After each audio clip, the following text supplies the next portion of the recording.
Sometimes you will find the resistors which have alphanumeric labels. How is supposed to read that kind of notation? Anytime you are going to see R, R is going to represent ohms. And if it's between two digits, it also represents the decimal point. So I have 4.7 ohms, and F is representing the tolerance, plus minus 1%. This is the resistance of this resistor. Now we have 22 Rj. I have 22, we said that R represents ohms, that's why I'm supposed to write ohm, and J is my tolerance, plus minus 5%. This is the resistance of this resistor. Let's take a look at this one. I have K. K represents the multiplier and also represents the decimal point over here.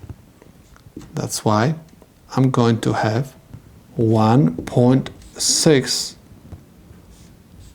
kilo ohms, and G represents the tolerance, plus minus 2%.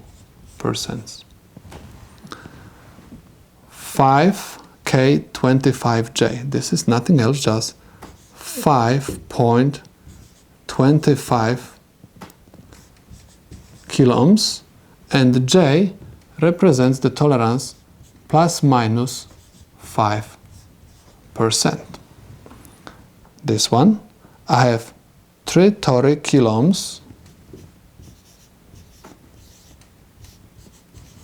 and the tolerance of plus minus 1%.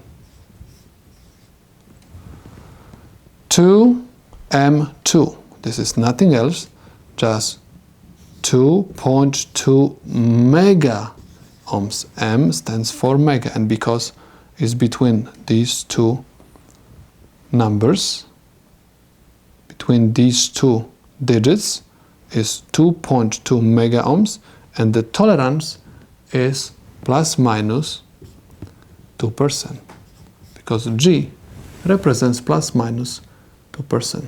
These are the values for these labels.